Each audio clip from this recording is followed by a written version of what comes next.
There's going to be trade-offs in cost and in operations between an addition or an outright replacement. Demolishing the entirety of the building. There's embedded carbon, for example, in the concrete of the building. So, there's a lot of considerations that the county can further think about as far as determining if there's a right path forward. Delivering this facility is not going to be inexpensive, regardless of how much you can shave the program and regardless of which of these two options you select. So obviously, electing not to move forward at this time is an option as well. So really determining if now is the time to move forward, and if so, which of these two paths makes the most sense. From a 14A2 perspective, so again, there's a lot of critical kind of nuance here, but ultimately it's the question again of cost savings versus service, providing services and being in Ypsilanti. So I think we did an analysis that is included in the appendix of this report, so I can speak more to that if there's questions about it.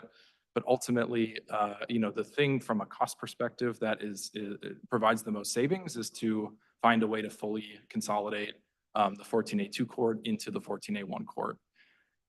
That would, of course, remove the court from Ypsilanti, though. So if there's a desire to keep that court presence, which we've heard from multiple stakeholders that there is, then ultimately, it's understanding what that trade-off may be between those cost savings and providing the right services in Ypsilanti.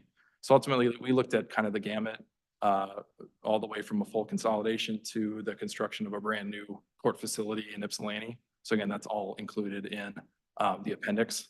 But ultimately, what the steering committee wanted to recommend to the board was a hybrid approach. So some functions would be consolidated at 14A1, while other functions would remain in Ypsilanti, likely somewhere on the town or campus.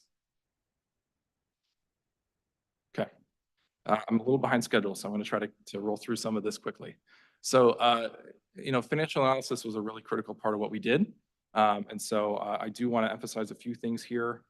Ultimately, what you're looking at is a summary of the 6 actions that are included in our transformative case and what our estimated costs or savings over a 10-year period would be for the county. So I think the simplest way to understand this is if you look at the net operating expense savings column, that is an annual estimate of what the operating expense savings would be to the county from making these changes a reality. So I'll use the new government center as an example. So moving ahead with the new government center compared to the current trial court would save about $450,000 per year in operating expenses. So a fairly significant annual savings there. However, it would be paired with a pretty significant capital cost there. So the estimated annual debt service is based on 30-year debt, our estimate of what it would cost to finance that facility. And so we have that at about $7.4 million in the case of the new government center. So the net cash after debt service is the combination of those two things. So basically take our positive 450,000, subtract out a negative 7.4 million, and you're left with annually about a $7 million cost to the county to implement that new government center. That being said, there would be some one-time savings that we identified. So that is what you see in the deferred maintenance cost avoidance column. So ultimately, we looked at deferred maintenance for the facilities that would be avoided, as well as some sustainability type investments to building systems and envelopes and those types of things. So avoiding those costs to the county in the case of the new government center would be about a $7.3 million one-time savings. And so putting all that together, the 10-year cost savings or increase column, I think is really the critical one to look at here. In the case of constructing a new government center, that would be about a $62 million cost to the county over 10 years. In total, and this is based on our high cost estimate, which I'll speak to in a second. So in total, the transformative case, including the new government center, would be about a $78.5 million cost to the county over 10 years. there would be some opportunity to, as I mentioned, reposition vacant facilities. So we estimate that the value of this facilities that would be vacated would be about $13.6 million. So there would be some opportunity to potentially monetize those if you so desired. But ultimately, if there's not a desire to do that, you're talking about a $78 million cost over 10 years from that case. In the case of the trial court addition, it is slightly less expensive than the new government center, but it's still a pretty costly option.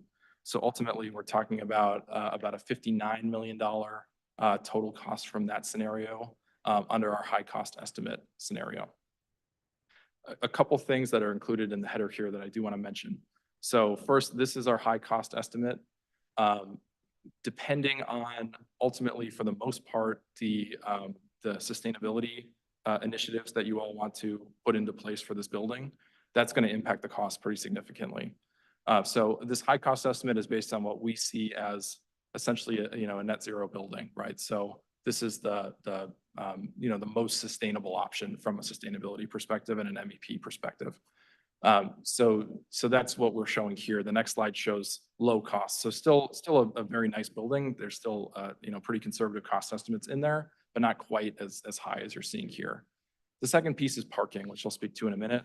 But ultimately, the parking requirement is going to be a really critical thought here. If you build underground parking in particular, it's about 3 times more expensive to build than above ground parking. So, to build an addition to the trial court, in all likelihood, you're going to need to keep below ground parking in place, just given the size of the site. So there's going to be a pretty significant cost from parking included in that scenario. So I'll speak more to that in a minute. The next slide is our low cost estimates. I'm going to actually skip this because I think the following slide provides a little bit better summary of these. So as I mentioned, parking makes a big difference. So this slide includes parking in both scenarios. But what it demonstrates is the difference that 2 things can make. One, the cost of the building on a per square foot basis.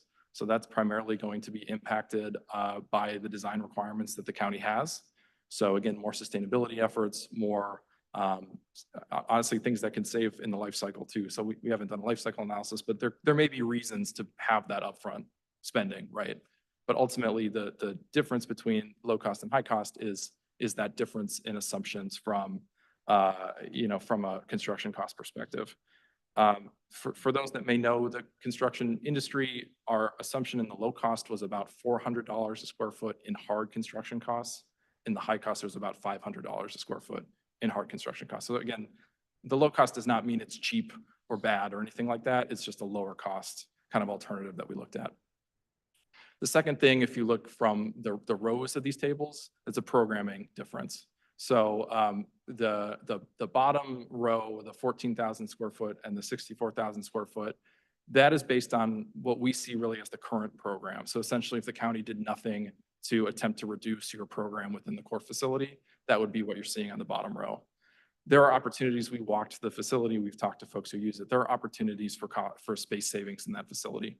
How significant are those space savings is going to need further analysis, but there is certainly an opportunity to save some space there.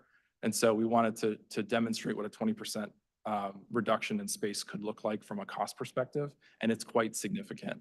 So as you see, both of these, this matrix kind of provides you different scenarios that you can be thinking about as far as the program and the cost assumptions. But if you're able to both reduce your program and reduce your costs over that 10-year period for a new government center, you can save about $30 million over 10 years. So it can have a very, very significant cost savings. And the program will impact the cost more than the per square foot assumptions will. So the programming, again, is really critical from a cost savings perspective. In the case of the addition of the trial court, it won't have quite as large of an impact, but it's still very significant, about $14 million over that 10-year period. So again, working to be really considerate of the program that you need and what your design guidelines are is going to be really critical here. Parking, last thing I'll mention. So we looked at it with no parking to really give everyone an understanding of how significant that parking impact is. And it's quite significant. So I should say, it's quite significant for the addition to the trial court. So because the new government center, we're assuming what's called podium parking, so that's above ground parking on the bottom floors, and then the facilities above that parking. That is about a third the cost of the below ground parking. So without parking, you're really not impacting the government center all that much, but it has a pretty significant impact on the trial court. I believe we were at 59 million in the worst case scenario versus about 46. So again, being considerate about how much parking you really need to put into this facility can also save a lot of money. Okay. There's a couple other kind of key things that we wanted to raise, and I'm going to have Jason very quickly speak to these. So just a few items to point out that are just items for us to keep an eye on. Again, coming out of the post-pandemic, continuing to adapt to the new normal and make sure we're going down the right path. So continue to monitor that. Delana Center, there have been several conversations at this board table around housing and homelessness. Just continue to keep an eye on that and operations at the Delana Center. Safe House, again, we've done some recent work out at the Safe House. Site-wise, it is in a floodplain, but we've done a number of things to minimize that risk and also worked with Water Resources on their help as well. So again, just kind of some things to put out there, keep an eye on. No real immediate actions on some of these, but continue to monitor. Western Service Center, the need for specialty vehicle storage. That's actually, I'm happy to say that's underway. We're working with Water Resources and then that team to investigate and build a specialty vehicle barn out there. 22 Center, the long-term lease with the state of Michigan is up, and again, partner with them on a future long-term lease moving forward.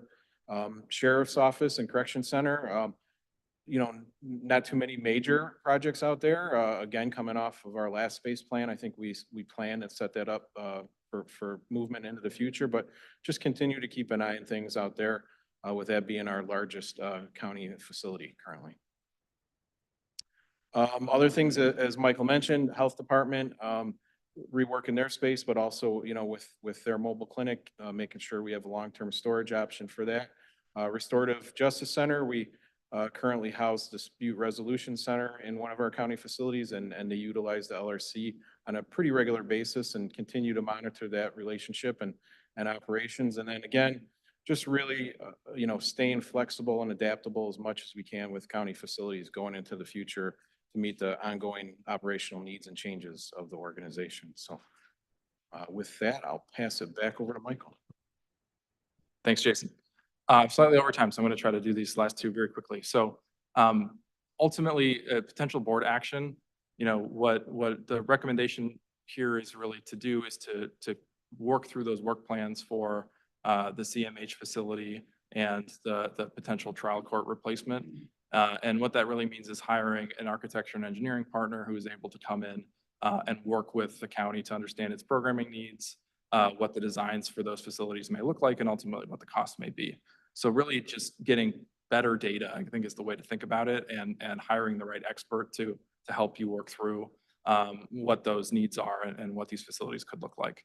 So we've talked to a few architecture and engineering firms to get a sense of what these may cost. Again, these are estimates, so these may vary depending on who you're talking to. But for the CMH facility to kind of implement the work plan that we laid out, it would be up to $75,000 to do that first stage of analysis to kind of get to a point where you're ready to say, yes, we want to move forward with that facility. And then in the case of the new government center or the trial court addition, again, it's going to be a big question here of what is the need from a programming perspective in particular at this point in time, and how can you potentially shave some of that program off to help with the cost of the facility. And this is going to be a more involved process. There's going to need to be some pretty in-depth interviews and things like that go here. So this could be up to $200,000 to be able to work through that trial court work. Finally, document digitization, as I mentioned, this is a really important element of all of these, both the 14A1 and the trial court. You're working to continue to digitize documents so that you're not using space for paper that could be saved in the cloud somewhere and you could better utilize that space for something else. So that's the final really key consideration here. All that being said, again, I want to thank you for your time tonight, and happy to answer questions. Thank you. These mics are so loud. I have a lot of questions, so I'm gonna go first and then I have a list started. Yeah, sorry, I never get to ask any questions, so, the Towner facility reuse, um, what? Okay. The Towner facility, the reuse, can somebody on staff, I don't know who the best person to answer this is. Can you throw out some examples? Yeah, so at the Towner campus, if we move forward with the plan, there's, I'm forecasting plenty of square footage out there. So, again, I think, potentially one of the buildings we could completely demolish or, major remodel and repurpose for the future. But the other two buildings, good structure, good bones, but definitely overdue for an update and refresh. And then also, accommodate the new departments that'll end up there. I mean, that's our goal always. Number one, design and build a space that is, meets and is functional, for the end users. So, pretty significant renovations and I think it's long overdue at the Towner campus and, will really set us up for the future. Do you know, like, the last time there were major? We've done, I'll say, cosmetic work over the years. We've had a couple planning sessions that we've never fully implemented, Okay. since I've been with the county.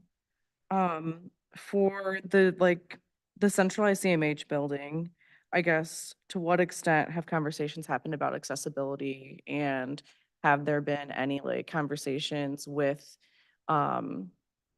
folks who access CMH services about the potential relocation for people who go in person, in Ypsilanti? I'm sure I can take that one.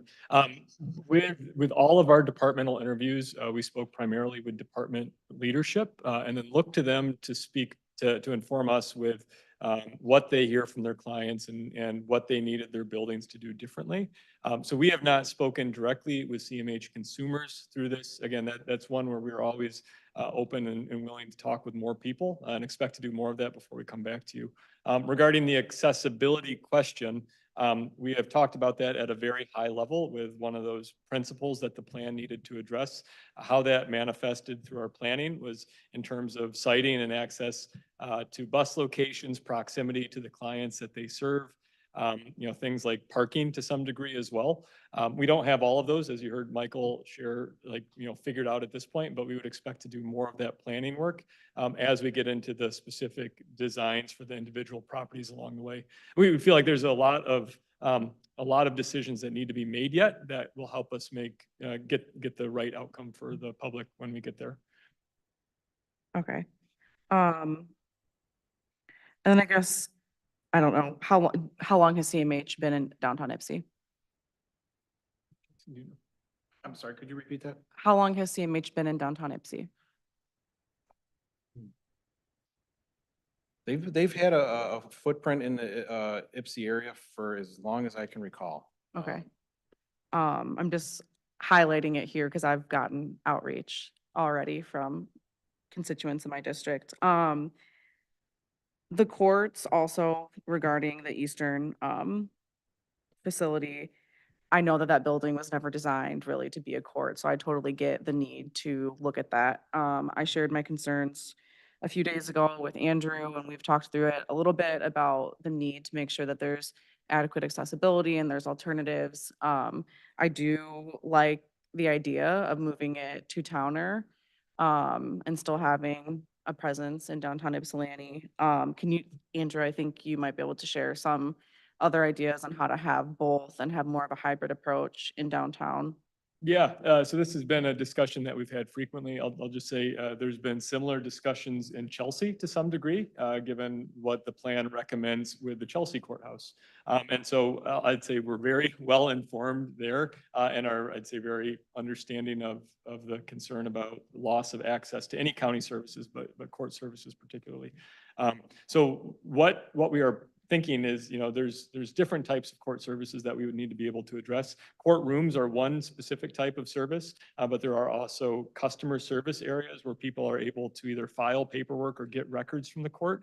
We think that those can be provided in spaces that are very similar to like customer desks that we have elsewhere, and are, I think, easier and more flexible for us to develop than courtroom spaces, which have those very high security and transportation and other requirements. So that would be one way. I think also really thinking about how we can build into other county buildings like remote access type activities. You heard mentioned by Michael that the court has been doing lots of Zoom hearings and Zoom trials. We don't expect that to stop anytime soon, and SCAO has actually adopted standards in terms of how they will look to do that.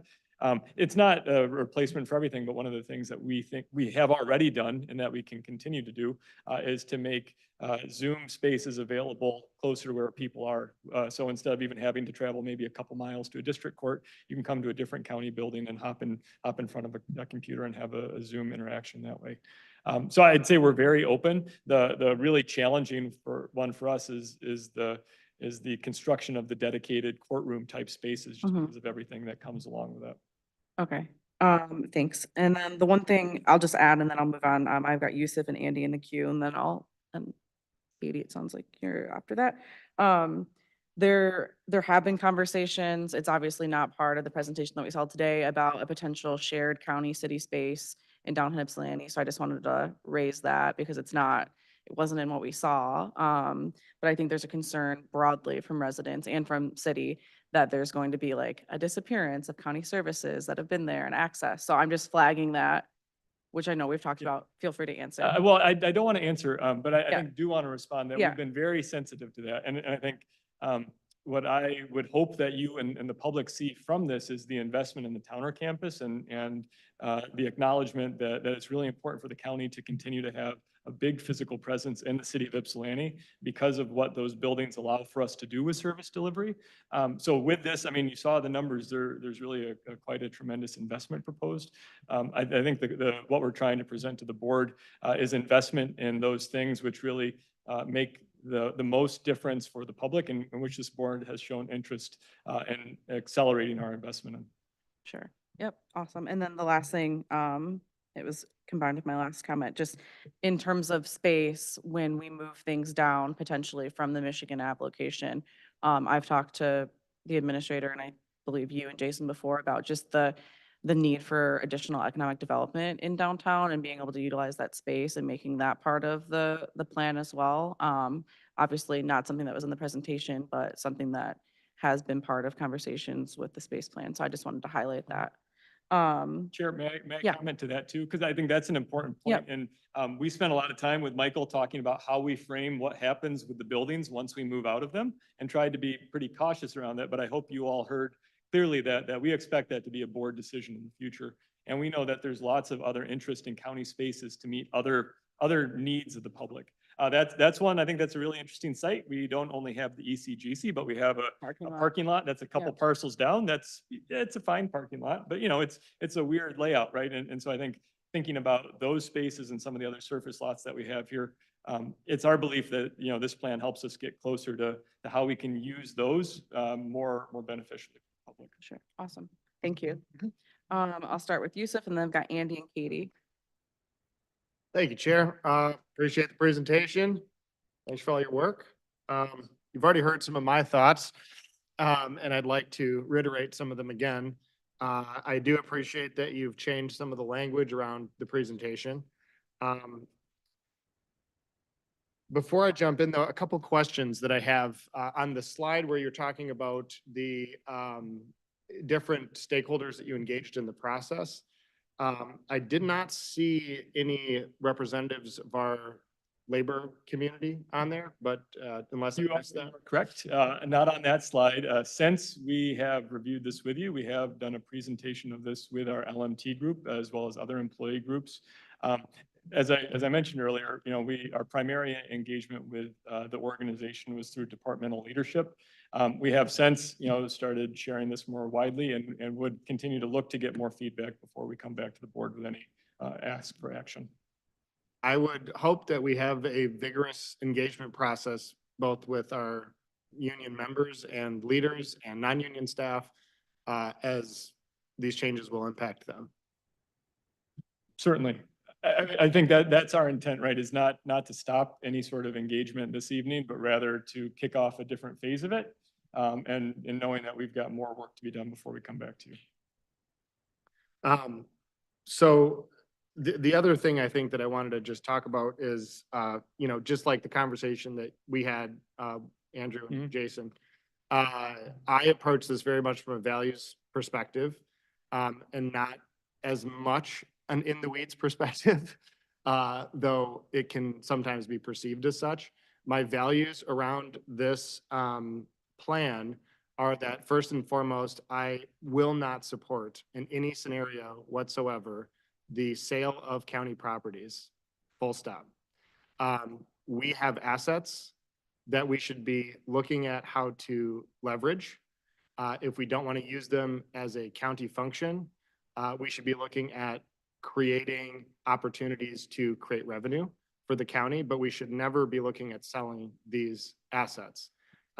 When we have our downtown building like this, if we want to create a new government center for people to move offices to, and we don't want to use this building anymore, fine. Selling this building may generate one-time revenue, but in the long term, if we were to rent this building out for commercial or retail, we could generate long-term revenue for the county. I didn't see that in your slideshow, somewhat disappointingly, that the slide that you were talking about, the different guiding principles that you approach this in.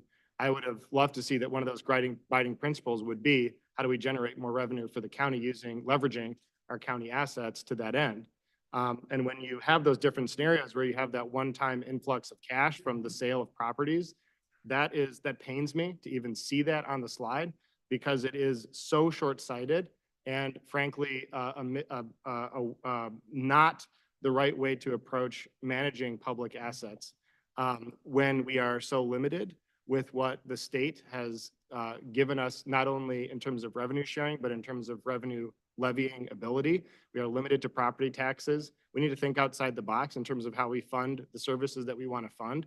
And in order to do that, I think we need to look at, if we're going to create new office spaces and move out of existing ones, it creates an opportunity for us to leverage those assets for a financially positive benefit for the county.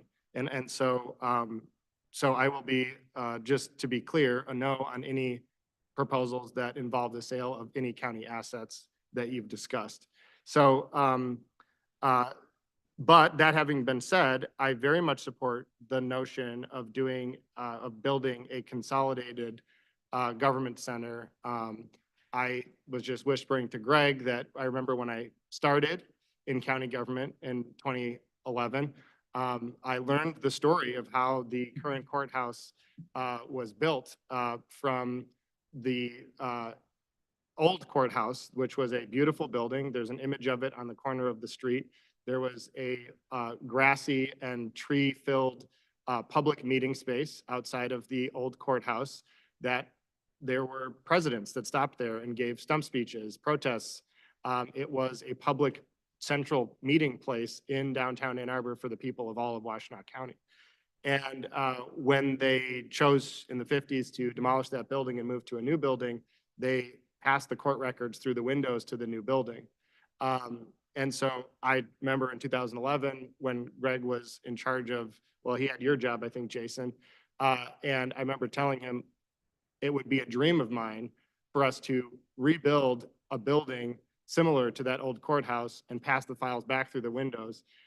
to the new building and demolish that old 1950s building and recreate that green central meeting space that we used to have for, the people of our community. In thinking about how that is done, though, I am not, as I have said to you, both, Andrew and Jason, government buildings should reflect the public in the highest light. So I think the university does a really good job of this. They create public buildings that reflect what the public, I think, expects out of their government buildings. And we have in our hands this amazing opportunity and responsibility. And when we create government spaces where it is the people's dialogue and the people's debate that happens, I think it is important that we reflect that in our buildings. There's a reason that our state capitol is such a beautiful building when it was built in the 1800s, because people didn't diminish the power of public discourse and debate. They instead enhanced it. They created, high ceilings, and they invested in their public infrastructure, in their public buildings, so that the public would be walking into a place that they wanted to be, that they wanted to take tours of, that they wanted to bring their class to see their government in action. Not a building that scared them away, not a building that turned them away, that said, you can't have a rally here, you can't have a protest here. And that's what we built in the 1950s with that courthouse. So I would love nothing more than to get rid of that building and recreate a building that actually reflects what a public building should look like. In order to do that, it is going to cost money. And I know that I'm willing to frankly spend the money that it takes to build a building that matches the grandeur that I think our public expects out of the buildings that we build. And a building that can be not a legacy for any of us on the board, but something that generations from now, they look to and they're like, yeah, I'm glad that they invested in that building, because that is still the building that we go to. That's the building that we have as our government center. So many counties around the state have their old county buildings still that they invested in. And, we don't have that. That was taken away from us in the 1950s. How do we recreate that space? So I'm very much excited to have that conversation.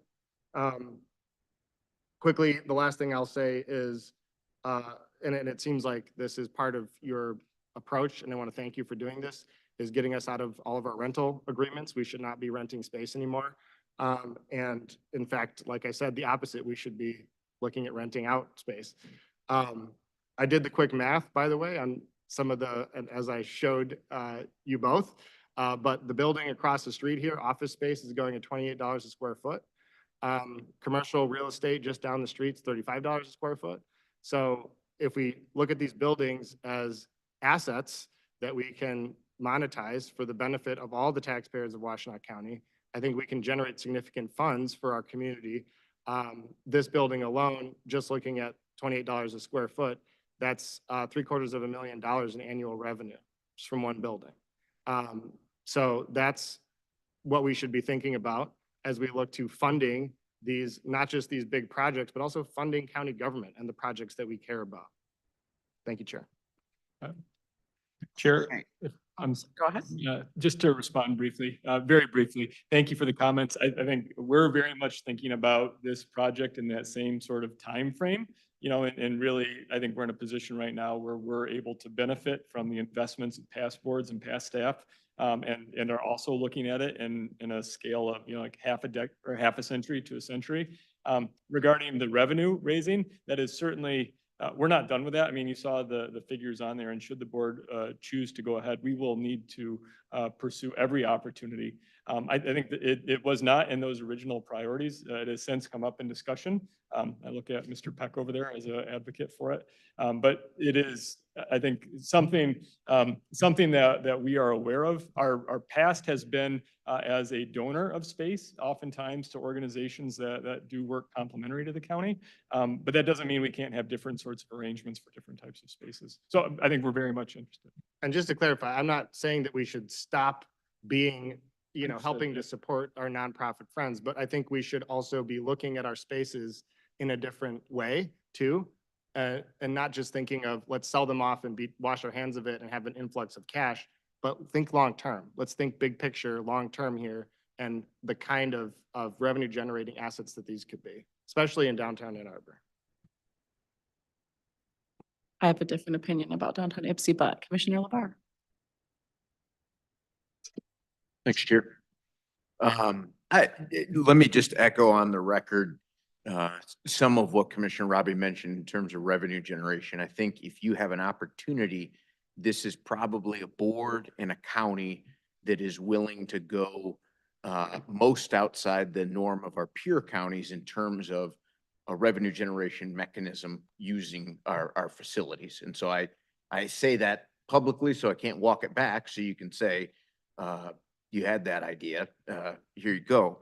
I appreciate the work that's been done here. I know anytime you talk about changes to county facilities and their proximity to those users of the service, you get into a rather quick discussion about things like equity, access, alignment with need, and so forth. I look forward to more discussion on that. Commissioner Robbie mentioned the component of building and labor input. What I would love to see is some process where we take some of the initial product you have produced for us and run it through a way in which we can garner input from the human service consumer, and input in terms of what is the experience of getting a human service from the county, particularly those mental, physical, and economic services. And what are the inputs from our third-party nonprofit and other providers in terms of how they interact with that infrastructure. I think what you've tried to present to us is your best case to meet the mission as you see it with the county and the reality of building ownership, maintenance, construction costs, and just candidly, the wonderful job this country does on land use and things like housing and so forth. We have never screwed it up. So I am excited about the potential here, but having that experience and having a way to get service recipient experience, that would be critical, I think, to me in terms of ultimately whatever decisions we make. And then I'll just wrap up to say on the CMH angle, I have had a chance to talk a bit with Director Cortez about that. I'm keenly interested in coming to the right policy answer that aligns with the best human outcomes for service recipients. And so I'll not tip my hand, but let me say all options are on the table if we can trace it back to best practices, adherence to state code, and genuine decency in terms of serving that clientele to meet their mental health needs. So thank you. Thanks, Chair. Thank you. Next up, we've got Commissioner Scott and then Commissioner Beaman. Thank you, Chair. I thank you for the presentation. I enjoyed talking about I was way more into it when we met about it the first time and still interested in how we go forward here. Some questions or comments or food for future thought. I talked about this when we met before about remote work. I really like us to, I hate when people say drill down, and here I am going to say it. I'd really like us to drill down on remote work and how this can impact cap costs for different county departments and how it can impact our county energy and give benefits to county employees.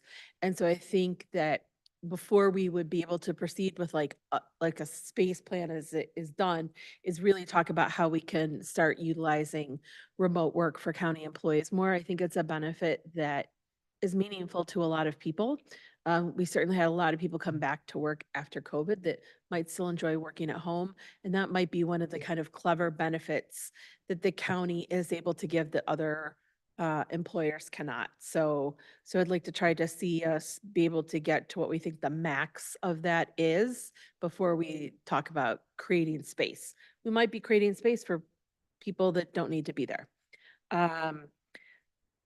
That's one.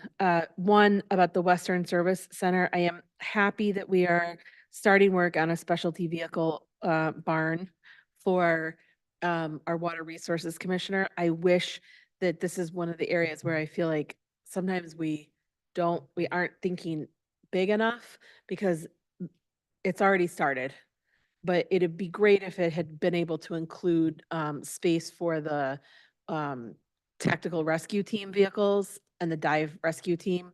Those vehicles are sort of placed at different places throughout the county with different fire departments, and they have expressed a desire to have something be more centralized with quick access to an expressway where they could get to all areas of the county pretty quickly. And that strikes me as that Western Service Center would have been a great location. I don't know if there's a way to go back and include them now. I know that they were talking to Pittsfield at some point about it, but. Mr. Scott, oh, sorry. I think he might have a comment to add to your comment. Oh, great. Sorry, and then I'm sorry. I have more. I know. Yeah, I'm not. yeah. No, go ahead about that. Commissioners, Thank you. Commissioner Scott, we are looking at expanding our reach and scope out there to include those items, largely due to your counsel on this item. I think from a space perspective, that parcel is situated quite nicely in our community, in our county, and it does have freeway access. So really trying to make sure that we build once and we think about the future. Those are just some of the things that we've been talking about with that space. Good, great. All right. Thank you. That's the squeaky wheel gets the grease, I guess. Sorry for Um, interrupting you. Thank you.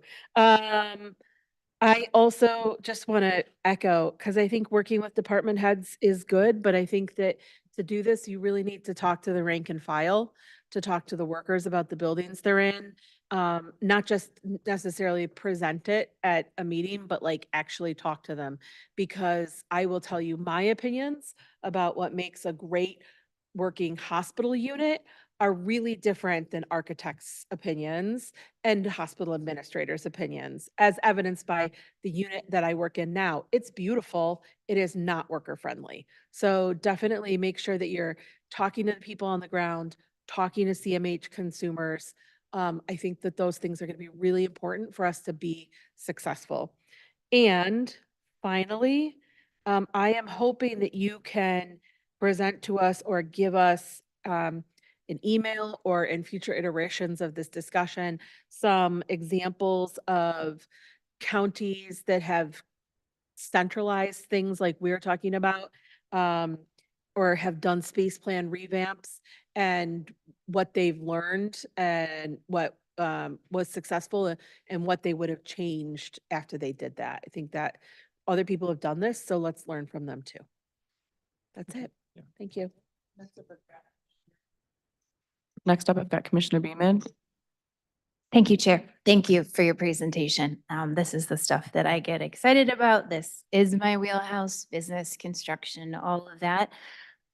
Just to put in perspective, everybody, the numbers that you just saw, the building I work in costs $280 million to construct. So it's a lot for the county. It's not a lot for construction. But that is my question, is the price per square foot, because we want to move quickly as a county, but we don't necessarily always do that. How realistic are we to hit that price per square foot? Because in my mind, it looks really on the lean side. That's an excellent question, and it's a little bit challenging to answer. So I think I'll just speak a little bit to, and you probably know some of this already, but I'll speak a little bit to the construction market today and what it's looked like over the last few years and possibly where it's going, although it's hard to predict. There was a time not long ago, 18 months ago or so, where certain trades were escalating at 30%, 40% year over year. I mean, it was just astounding escalation. And so, any kind of estimate for costs, you could tear it up, 3 months later because they would have just gone up considerably. That type of escalation has slowed, which is a good thing, but there is continued escalation in the market, and then interest rates on top of that are another matter entirely. So I think it's a good question. We have built some relatively conservative estimates in. That's part of why we wanted to show those scenarios too from a cost perspective, to really demonstrate that what we think on the conservative end is the high end. I mean, if you're talking all-in costs, not including parking, we're at about $850 a square foot for that, using that $500 hard construction cost number. So I mean, that's a pretty significant amount of money. Parking, if it's underground particular, is going to bump that number over $1,000 a square foot. So that's quite the building. So we've tried to be conservative in these estimates, but the market has been pretty volatile over the last 3 years or so. So it's certainly possible that that things could escalate worse than this. But frankly, I mean, if escalation continues too much longer at the pace it was going, there's not going to be a construction industry anymore. So at some point, there's going to be other pressures that hopefully can help to stabilize some of these things. You're welcome. And if I can just add a little bit to that, I think one of you saw a figure in the slide that was around the 7 or 8% square footage reduction. Yeah. That's not really pushing for footage reductions. That's going in and asking, what do you need and what do you think you could do less of? Document digitization got mentioned because we see that as kind of some low-hanging fruit to have to need less space in the future. That's part of the next steps of this, is really saying, what on the programming exercise, what really do we need and what do we have to have versus what's the nice to have stuff, because that dollar per square foot is so expensive. To go back to Commissioner Scott's comment in terms of remote work, we are very much coming at this from a perspective of not wanting to do anything more than we absolutely need to, while balancing it with the long-term, the long-term needs of the county, and not wanting to have to rebuild spaces. And that's going to require us to get stuff like remote work right.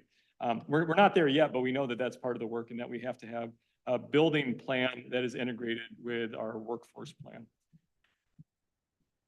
Thank you. Anyone else who hasn't already spoken? Okay, Commissioner Robbie. Yeah, thank you, Chair. One thing I did forget to say that I wanted to make sure to mention is, I think this kind of gets to some of the comments that were made earlier, but when you're approaching this academically, I think trying to consolidate spaces as much as possible makes sense on paper. But when you layer on the community needs and political needs, and it is, I think, important to remember that it's okay for us to not just have one big tower downtown Ann Arbor, and we shouldn't. And we should have a presence for services in all of our core communities across the county. And so I think you're cognizant of that and aware of it, but I felt that as the commissioner whose district holds the county's seat where we now sit, that while I support a consolidated, for downtown's operations, on that site, we need to have a presence in all of our communities. And especially when it comes to the mental health aspect, that's a very difficult one that you guys are, clearly grappling with. And we, I believe, need to have, frankly, perhaps even more in the community presences in various parts of our county. And so just thinking of a centralized facility may not actually meet the needs of our community. And making sure that we have accessible services where the needs are should be probably more important of a focus than the financial consolidating building aspect of it. So. Chair, if I may, I can hardly help myself.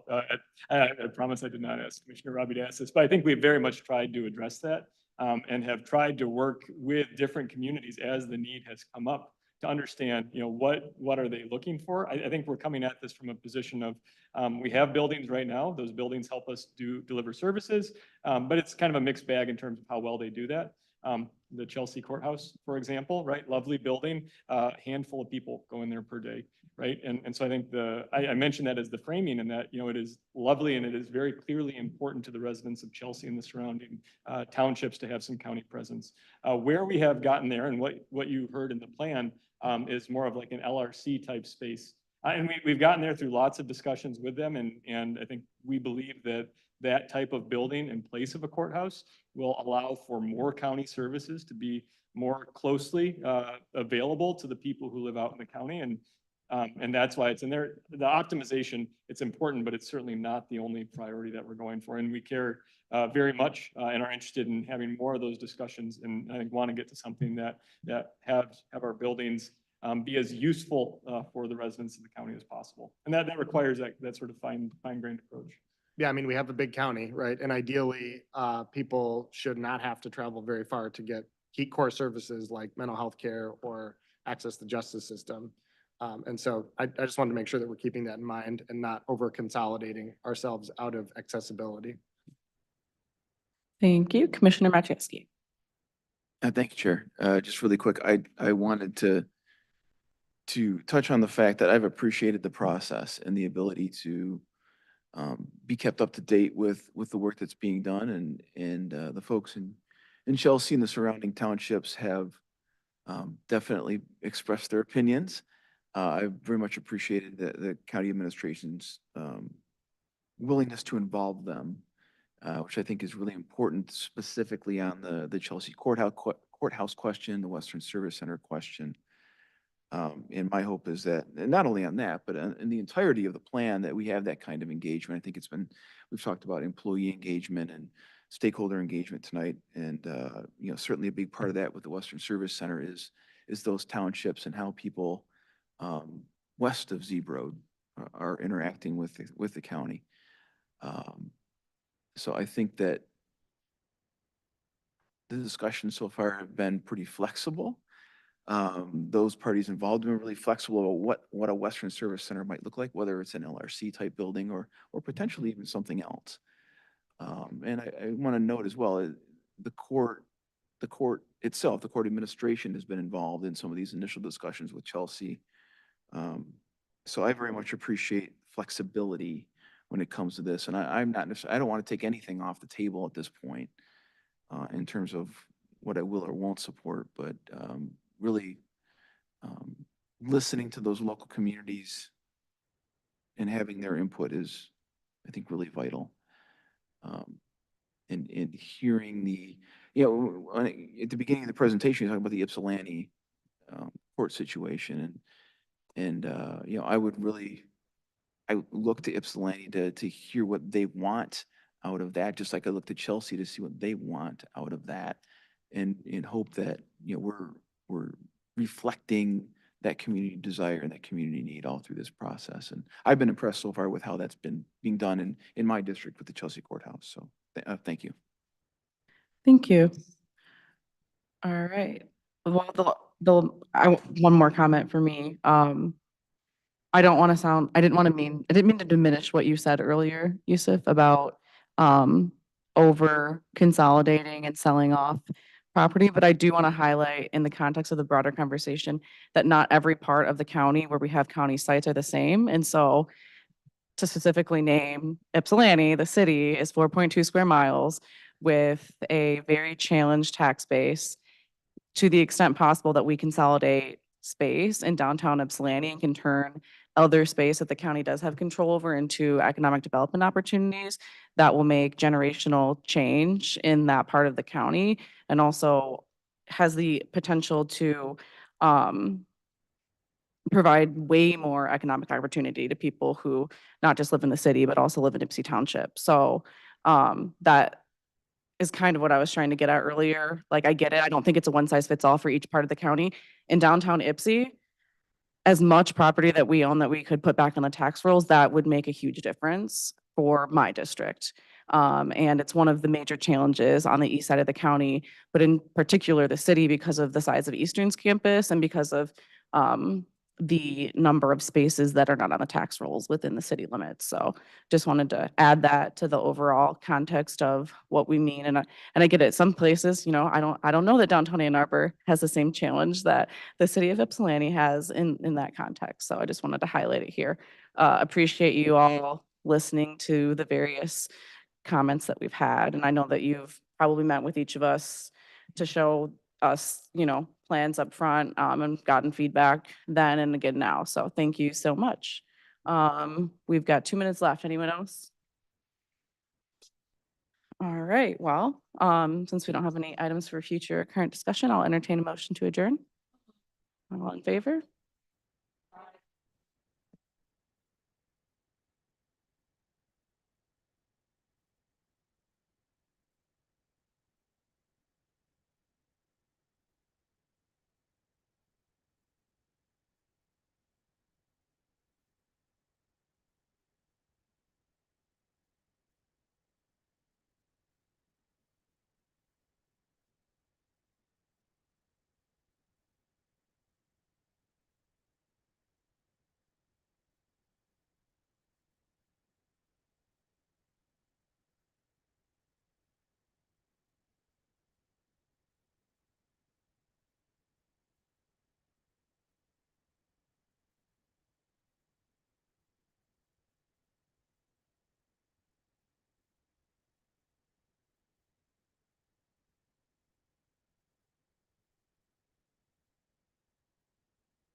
It's okay, everybody. It's okay. All right, calling us to order at 7:11. Sorry, it wasn't 7:05. We're gonna start with the Pledge of Allegiance. I pledge allegiance to the flag, of the United States of America, and to the republic for which it stands, one nation, under God, indivisible, with liberty and justice for all. Excellent. Bryce, roll call, please. Commissioner Beaman, Present. Commissioner Hodge. Present. Commissioner LeBar, Here. Commissioner Light, Present. Commissioner Machieski. Here. Commissioner Robbie. Commissioner Sanders. Present. Commissioner Scott. Commissioner Somerville. Here. Thank you. Everybody's here. Public participation, we have several written public comments that you're able to read in board portal. If you're in the room here and you'd like to give public comment, please approach the podium. You get 3 minutes for public comment. You have to approach, you have to state your name, city or township. We got a color-coded system there. It starts at green. It goes down to yellow when you have 1 minute left. When it gets to red, I have to stop you. If you're joining us on Zoom, you'll hit the raise hand icon to indicate that you're interested in speaking. I'll call on you. Same rules apply. You get 3 minutes for public comment. There will be a timer. You run out of time, I got to stop you. If you're on Zoom via the phone, you'll hit *9 to raise your hand. When I call on you, hit *6 to unmute yourself, and then you'll be able to speak. Again, name, city, or township, and we'll be able to let you speak. So please approach the podium if you'd like to give public comment and you're in the room.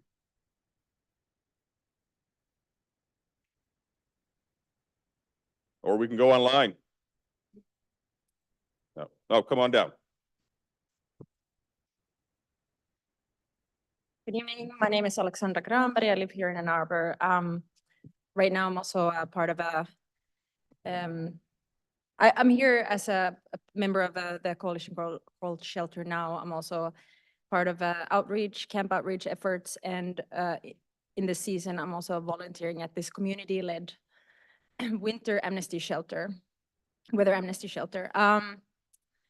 I would like to ask why it is that we use community funds to pay for hotels, hotel nights here and there that are between $60 and $100 a night, when that money could be used, or any money that exists could be used towards more long-term sustainable housing instead, or at least sheltering.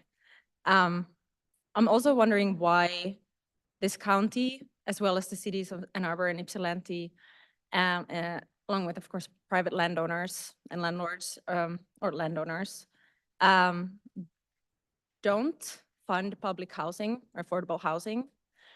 Also, don't fund or seem unwilling to at least seriously consider funding a 24/7 shelter in Ypsilanti, which is very much needed, especially come spring when the winter shelters close. And on top of these two things, also conduct, perform, or at least allow camp sweeps to happen. Camp sweeps, evictions, same thing, right? Early January this year, a couple of those, or at least threats of those, happened in Ypsi. And yeah, where are those, like, the people staying there supposed to go? I mean, I'm seriously wondering where they're supposed to go if there's no housing affordable available, you know, and there's no shelter or not enough shelter space, or, you know, not enough safe shelter space. And then the last resort is sleeping outside, and then you get evicted from there too. I mean, there's literally no fourth place to go. And also, when you do get housing through Section 8, after maybe a couple years of waiting, you get kicked out for the smallest, you know, thing, and then you're back on the street again. It's full circle.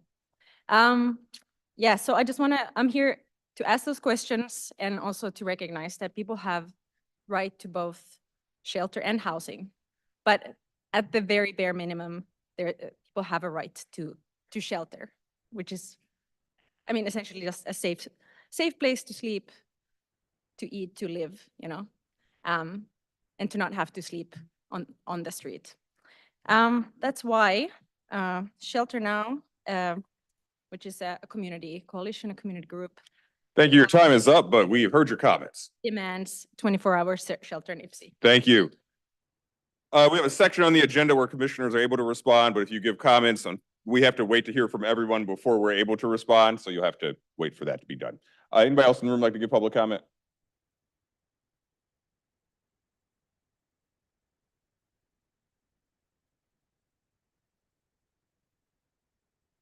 Please state your name, city, or township. Hi, my name is Gil. I am a resident of Ann Arbor. And I'm just here to read the demands from Shelter Now, which is to create and fund a dignified 24-hour shelter in Ypsilanti immediately. People need it now. Or I guess to open a temporary shelter immediately, fund and do not interfere with unofficial and temporary shelter spaces, ending street sweeps and camp sweeps, especially in these months when the weather is so bad.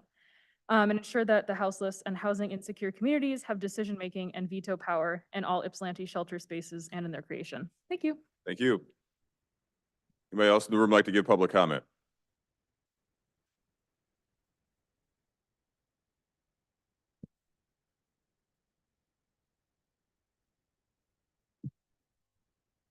Hey there, my name is Aaron. I live in the city of Ypsilanti, and I am also just going to read off the demands of the Shelter Now group.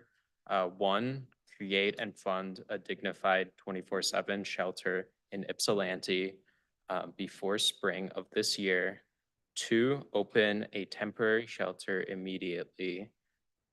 And fund and do not interfere with unofficial and temporary shelter spaces.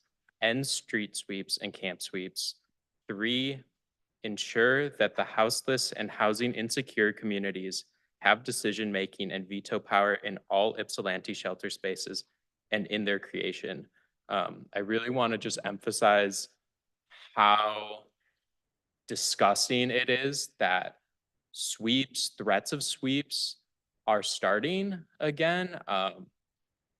Recently, like a couple of groups that I work with have found out that the Washtenaw County Sheriff has been threatening to sweep people camping on like abandoned lots. This one was like this abandoned lot that had been empty for 11 years. This happened early January.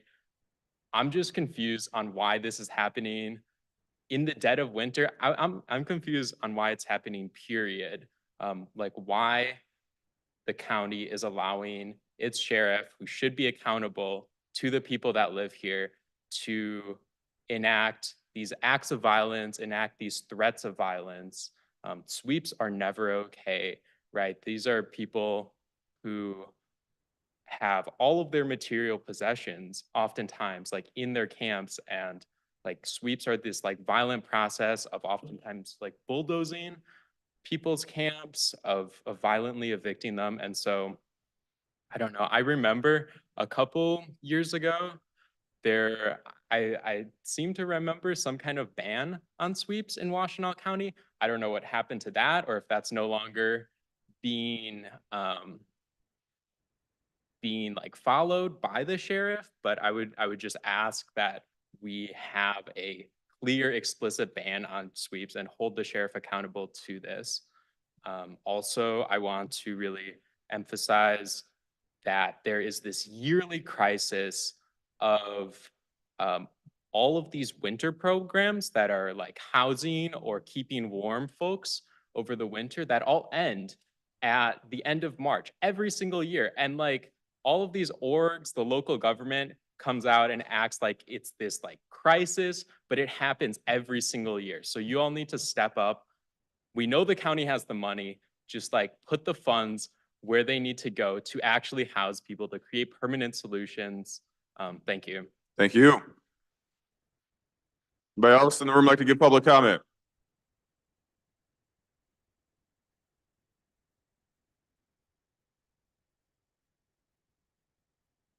Please state your name and city or township. What's up, guys? My name's Tegwin. I'm from Ann Arbor. I would like to echo the points made by many of the people in this room and also outside of this room that we need a 24/7 shelter in Ypsilanti, one that is administered by the community that is using it, unlike the Delanus shelter in Ann Arbor. The Delanus shelter has provided services for people in this county for many years, and we can build on it and improve on it. And that means respecting the autonomy of the people who use this community shelter in Ypsilanti. Every single year, the warming options for people who don't have rooms in Delonis end at the end of March. And as people have already said, every single year, it's cold in the beginning of April. You wouldn't want to be sleeping outside in the beginning of April. Why are we making people in our community sleep outside in the beginning of April? You are all elected into this position because you care about people, I assume. We have no moral authority as a community. If we are turning people out on the streets in winter still, if you don't want, I mean, it's reprehensible.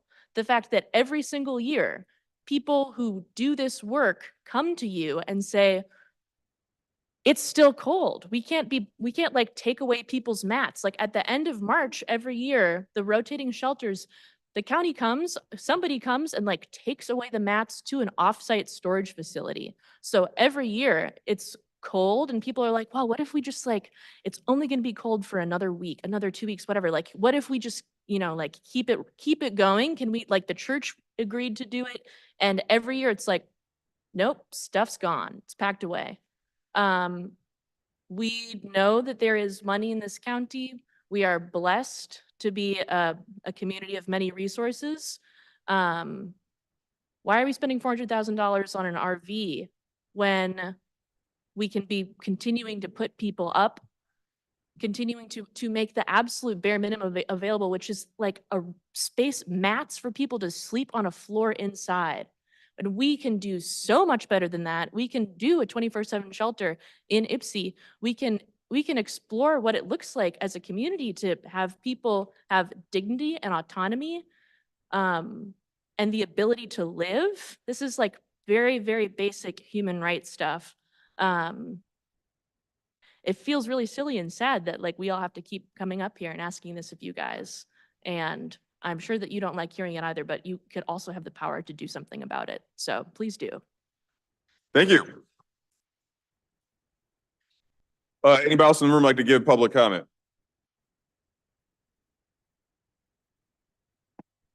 Nope. Ashley, anybody online for public comment? Yes, Chair. First, we have Lindsay Kalka. Please state your name and city or township. Hey, my name is Lindsay Kalka and I live in the city of Ypsilanti. I'm a member of Shelter Now. I live at a house of hospitality in Ypsi called Hospitality House. I work at Ground Cover News, which is a homeless street paper. And I'm not at the meeting right now in person because I'm currently at Purple House volunteering with an emergency respite program called Weather Amnesty. I'm speaking today to repeat the demands of the Shelter Now Coalition, which I'm not going to repeat. I hope you know them by now. As my comrades have said right now, it's the winter sheltering season and most people have a place to shelter overnight. Some people don't because the conditions are so cramped and not very trauma informed that it induces, conditions that people would rather, risk freezing outside than to be a part of, which is why the offsite, locations exist. We need more of those. Come April 1st, these options will be decimated. So the Delonis offsite locations will close, which include the men's rotating shelter at the churches, and the St. Luke's offsite in Ypsi. The daytime warming center will close. Delonis Center is reporting record numbers in the continuum of care board meetings. Everyone has been like, wow, this is the most we've ever seen. It's, this much more than last year, which was already this much more than the year before. So it's increasing. It's a pattern. People in their condition of homelessness are not going to disappear on April 1st, just like all of these services will. And there's no guarantee that the weather will improve in the slightest. People have already said this, but even if it's 80 degrees and sunny on April 1st, this is going to be an issue, right? This is not a choice that the government should make. No, you should sleep outside. So shelter is a right, housing is a right. This should be guaranteed. So you showed us that you can move money really quickly with the emergency funding package for housing and human services that was, I believe, voted on somewhere at the end of the fall and the early winter. That was based off of the winter task force recommendation, filled with lots of people who have positions of power already that influence budgets and are, staff often salaried at places that already receive funding from the county. They are underfunded, and that is a problem of the county budget. But I think the frustration is like you've had this grassroots task force that's been coming to you almost, it feels like a year now. We started coming at the end of the summer. We are present in the same space that all of these other people are, mostly in the places where the gaps are of these different agencies, showing you this is not working. This needs more funding. And it's not just because we want to spend our Wednesday evenings being frustrated and, yelling and saying all these points. It's because the problems don't go away. They might go away for people who can close their laptops or lock up the door and move on. And that's just not what everyone else is experiencing. It's an issue. We know these people, they are our friends. A lot of us have the same experience ourselves or are actively experiencing it. So Thank you for your comment. The time's up. Sorry. Ashley, who's next? Yes, Chair. Next, we have Danny Hoover. Danny, name, city, township. Good evening, commissioners and those in the room, including but not, excuse me, limited to my union SIBs and the SIBs that spoke on the housing matters.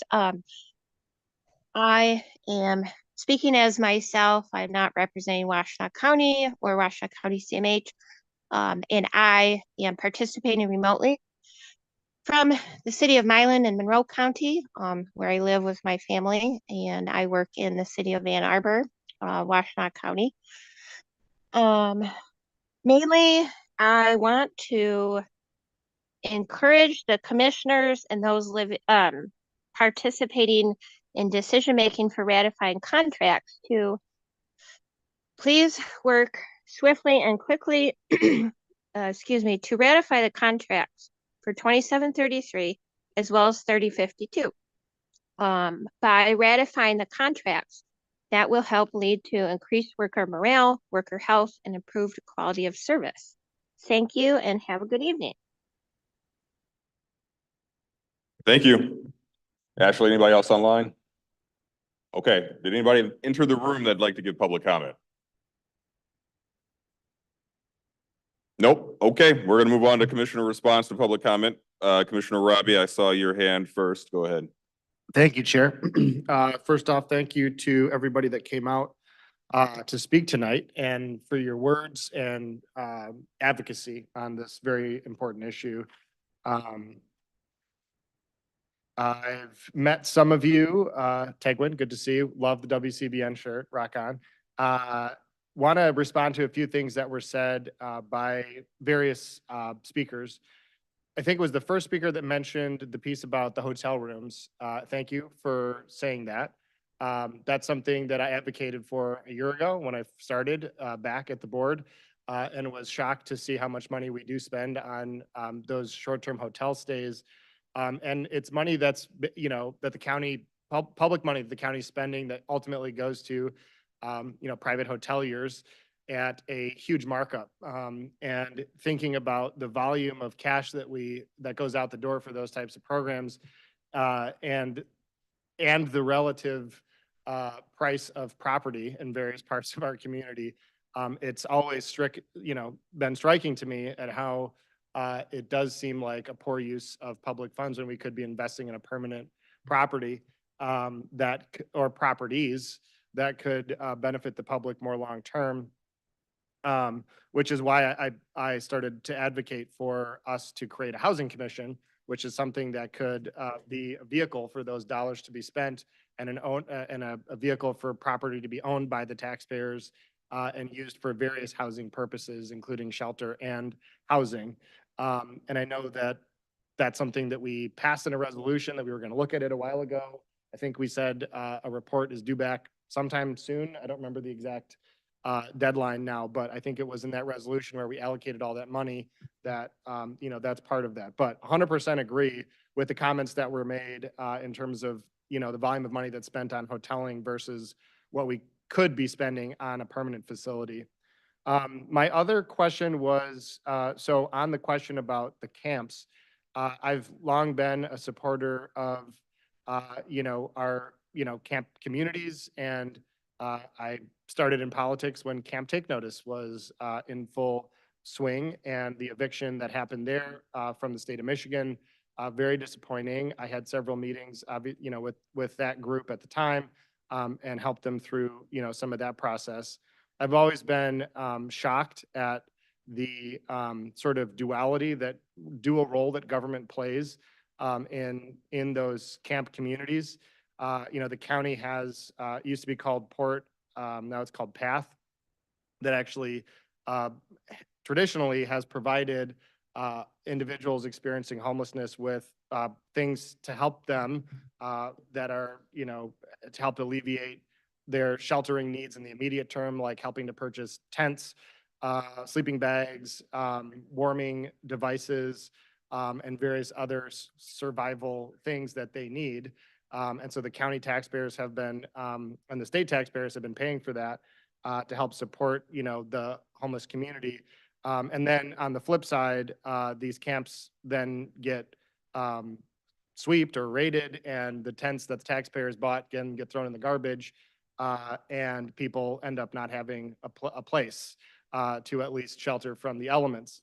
And so that sort of has always been striking to me, that government has done that. A few things that I want to say on that, though, is that, I think everybody knows that I am not one to, be shy about pushing back on, some of the things that our sheriff's office does. But I do want to expand the conversation beyond the sheriff's office, because the city of Ann Arbor has borne a lot of responsibility in the past for being the evictor of camps. So where the county would spend money, again, buying tents and sleeping bags, the city would then turn around and take those tents and sleeping bags and throw them in the garbage. And I remember vividly a scenario where that happened 6 years ago when I was on the board last time. And that has happened since then and happened before then too. And the other part of this that I want to make sure to call attention to is our courts. And oftentimes the sheriff's office is, carrying out a demand of a judge. And so, the sheriff is an elected official, so are our judges, and making sure that we're holding them accountable for the decisions that they're making for these evictions that are occurring, I think is really important. And so I wanted to say those two things leading up to my question, which is for administration, or if there is a representative of the sheriff's office here, I want to better understand the comments that were made around sweeps and what the sheriff's office is or isn't doing in terms of partaking in these eviction proceedings. Do we have anybody from the sheriff's office here that can speak to that? Or I don't think there's anybody in the sheriff's office this evening. We will reach out to the sheriff and undersheriff in the morning. Okay. Thank you. I just want to say, I'd like to understand what's going on further. I do agree with the comments that the public has made, members of the public have made, that we should not be, seeking to evict people, especially during these winter months when it's cold, but really at any point. We need to make sure that there's safe places for people to camp. And, it's just not an acceptable way of approaching our, the people that live in our community. And it's not humane. It's not acceptable, period. So we definitely, I don't remember who mentioned it, but I don't know of a time when we had a moratorium on that directly. Maybe we did. But if we have, even if we haven't, we should consider that. I think it would be very important for us to look at doing that as a community. So thanks for the comments. I think now it'd probably be appropriate. Director Derek Jackson is on Zoom and can respond to some of Commissioner Robbie's comments and questions. Yes, thank you, commissioners. Happy to be here and I have the opportunity to respond. So appreciate the comment and the work that the folks who are commenting do in the community. I did want to say that Commissioner Robbie alluded to a piece of this, which is oftentimes we are responding to private property ownership, who then goes to court, seeks an eviction notice, and then we're responding based on a judicial order. We do not do random sweeps. We don't. In fact, much of my work over the last 2 months has really been in partnership with some of the grassroots groups and letting them know that, hey, we need help. So some of the folks in the audience may not realize that, but we have a really intentional process. And in fact, we've told certain people, no, we will not do sweeps, which gets us pushback in other ways. I do want to highlight that our co-response unit spends a lot of time. We do have vouchers. We're able to give out vouchers for people. And so trying to really engage and make sure that we're out there in places where folks who do want a voucher or need one can have that access. Our lead team, the Law Enforcement Assisted Diversion Team, in partnership with CMH, this is a big part of what that team does as well, trying to help people find housing. And then finally, the PATH team with CMH that I think has been alluded to a couple of times. So just to be clear, we do not do sweeps. However, if we do get notice from a judge that we have to eventually do an eviction, there is a time window. And what we often do is start working on how do we make sure we do not get to eviction day where a private landlord can hire a private company and remove people. So we might be there as a standby, but we are not the people doing the eviction. We're just making sure no one gets hurt. But private landlords can hire private companies. And so we really try to avoid that.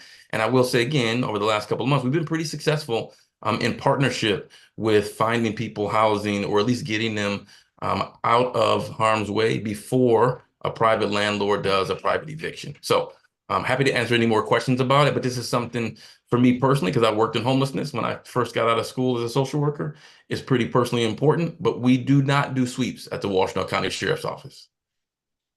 Do you have other questions? Thank you, Chair, and thank you, Director Jackson. Are you aware of other law enforcement agencies in the county that are engaged in that practice? I'm not exactly sure of exactly the step-by-step process they take. We have worked with Ann Arbor PD before around how they operate, because I think many of us around the table know that some of the camps are fairly new to certain parts of our county.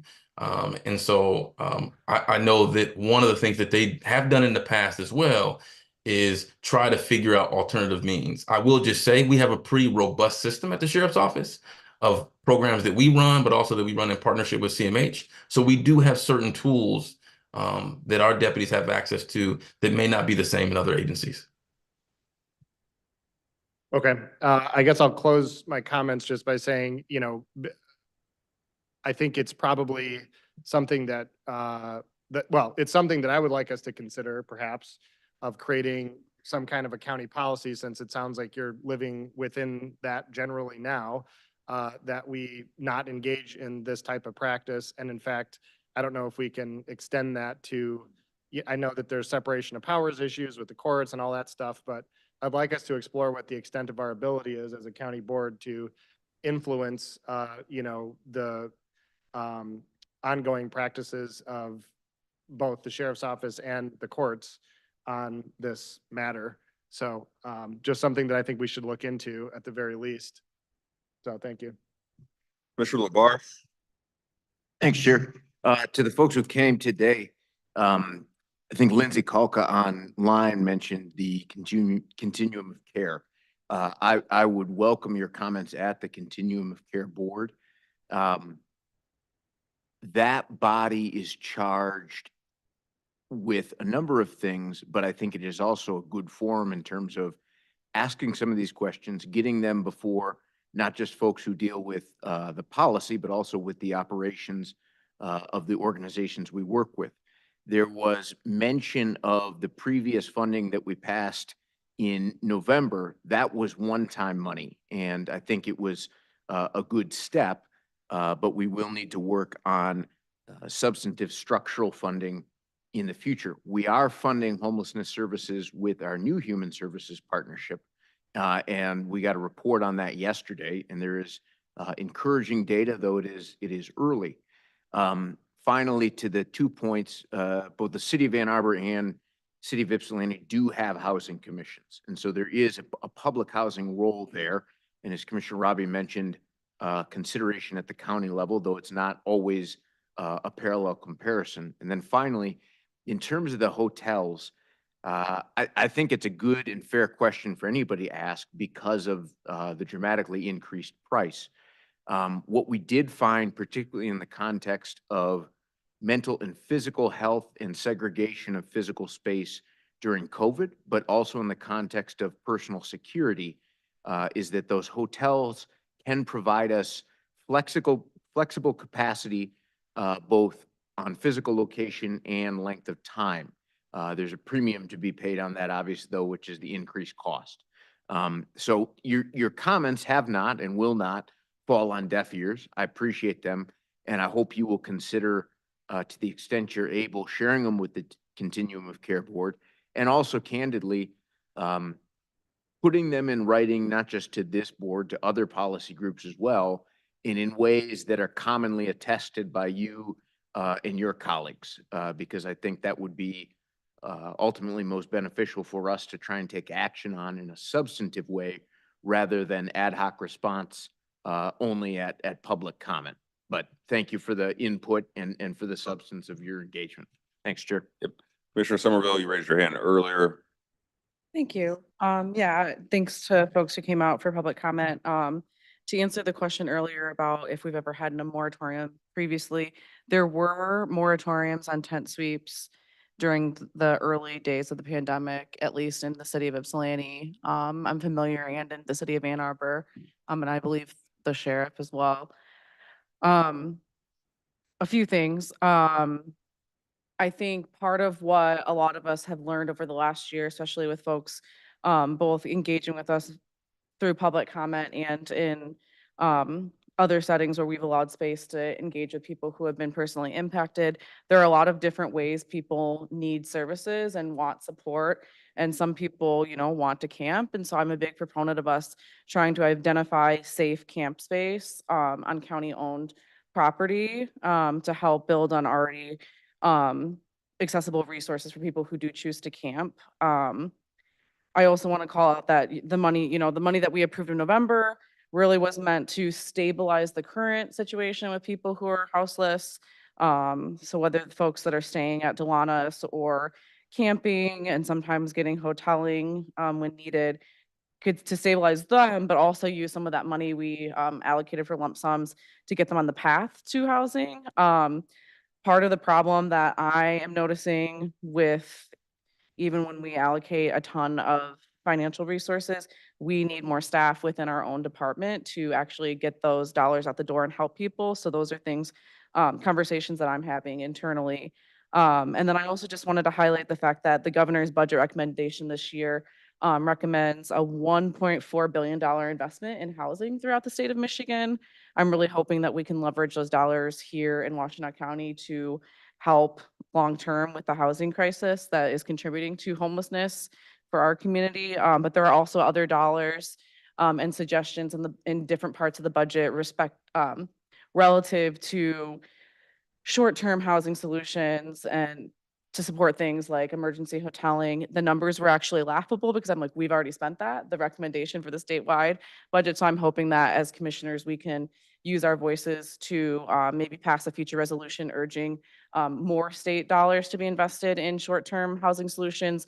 The two things in the MDHHS budget that were presented and recommended were money to help expanding family shelter and money for like short-term hotel stays. And I just think the more we can get the state to invest, the less of a burden we will have here, and the more money we can spend on long-term solutions. So I just wanted to highlight that because as much as we're trying to meet the need and stabilize the current crisis, we also need to advocate for long-term support from not just the state, but also the federal government. Thank you.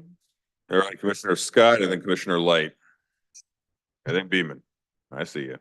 Thank you, Chair. Thanks to everybody who came to give us comments tonight. I appreciate the advocacy and the focus you have on helping this stay in the spotlight. I do think that one of the most practical suggestions I heard tonight was a discussion about expanding the shelter season, because I was just talking about this to my dad tonight when I was driving to this meeting, the fact that it was still light and it was unseasonably warm. And I said, but you know, it's going to be at least one spring snowstorm because it always is every year. And so you are so right that cold weather does not end in Michigan on March 31st. So at the very least, I would like to think about how we can extend that season to try to keep people warmer for longer, because there are some very, very chilly days right through May, actually.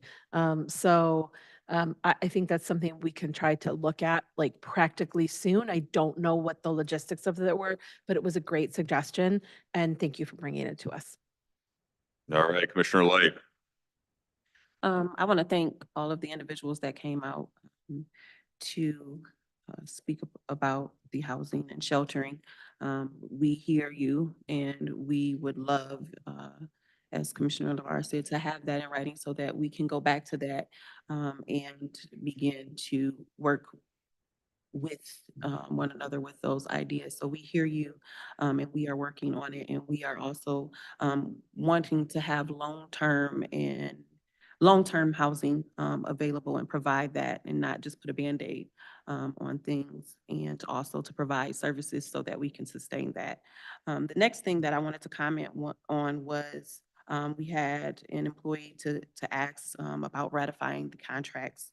My suggestion would be to contact your union presidents and to ask what it is that is holding up ratifying that, because it is not at the fault of the county with negotiations. So I suggest just asking for further and more detailed explanation so that you can have a better understanding of why the contracts haven't been ratified. Commissioner Beaman. Thank you, Chair. I also want to thank everyone for coming out and for their advocacy and for continuing to speak on this issue. Just agree with Commissioner Scott on extending the season and seeing what is applicable there. Also just have a few clarifying points because government can be confusing. We are Washtenaw County government. We don't have any oversight over the cities or other municipalities. We don't have any oversight over their police force. We do over the sheriff's office, Washtenaw County Sheriff's Office. We do not over other local police force. That is outside of our role.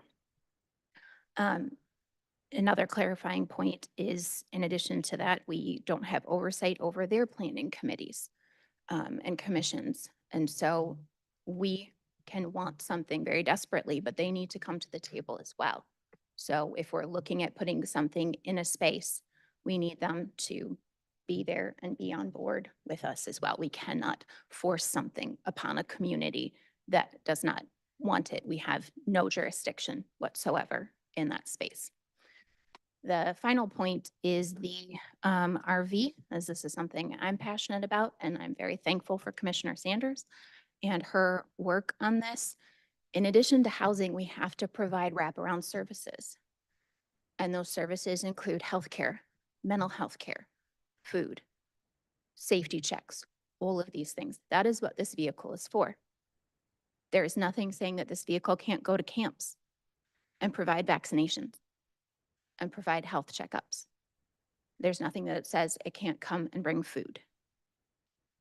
One of the things that this RV will do is allow people to stay in their homes, to keep them from being homeless, receiving the care that they need to their door, to their community. And so while we want to look at it as an or, it's an and. It's a service that we need to provide our residents across the board. Thank you. Thank you. Anybody else want to speak? And okay. All right. Well, thank you all for giving public comment. I know that's never easy to do. Move on to liaison reports. Anybody have a liaison report? No? Okay. Oh, Commissioner Sanders, go ahead. I don't think I had my notes pulled up quick enough. You were a quick draw. I did attend the Washtenaw County Road Commission meeting. this week. Let's see. So I did find my notes. They have on their website, they have the opportunity for residents to place concerns/complaints about potholes and other road encumbrances. And you can also call in. They have a 24-hour call-in number. And you will typically get a response within 24 hours from them. They indicated that they are contracted by the state to do repairs to state trunk lines or highways that run through our county, but they are not contracted to do project work. So difference being they can fill a pothole and receive reimbursement back from the state, but they cannot say redesign a road. That is not what they're contracted to do. They also shared something that I always wondered about, but wasn't certain, and that is and related to deer accidents. They do not have a mechanism to collect the carcasses, all due respect. But they do receive calls through that portal on their website, and they push the deer aside. So they will go and remove a deer from the middle of the road, but they don't actually take it away. So I just wanted to share that. I mean, I say this all of the time, and I don't want to really give them the big head, but the road commission is pretty doggone organized. They have their stuff together. And in terms of being responsive to our residents, they are extremely responsive. And there are multiple ways that you can get information to them, and they will give you a response back. They also have hours that are set up where each one of their road commissioners is available to host hours for residents to be able to reach out to them with their concerns. Often what I hear though, is that they're not receiving, no one's taking advantage of it, but they are available. And so this presentation was provided by their communications department, and I was beyond impressed. So I promised them that I would share that. I don't often share from them because it's just so much that they provide in their meetings, and it's just not possible for me to distill it down. So just wanted to share that information for those people, especially in the winter with pothole heaven happening. Thank you for sharing. Commissioner Machewski. Thank you, Chair. This morning, the Board of Public Works held their monthly meeting, which included a 2023 County Cleanup Day report. A couple of interesting notes from that report. The costs for actually operating the cleanup days that occurred in 2023 actually went up. Multiple reasons for that, but a couple of them were that the hauler that had been donating bins in previous years stopped the practice of donating them. And the cost of actually taking away the materials and recycling them has gone up as well. And one example of that would be mercury is one of the hazardous materials that's collected. And the cost of recycling, the charge for collecting the mercury has gone up fourfold in the last year. So that's just one small example of some of the cost increases that have occurred. It was also noted that the total number of participants was down in 2023, but I think that part of that was due to the fact that there's now a reservation system for the time slots to participate in the cleanup days. And one of the factors of that is that's a way to verify who is a county resident that is coming to the event. So the fact that there are basically limiting now to county residents, where before there was no way to really verify that, was a contributing factor. But with that said, the average weight of recycled material brought to the cleanup days by vehicle increased. So fewer number of people, but more materials per vehicle. It went up from 223 pounds per vehicle in 22 to 310 pounds per vehicle in 2023.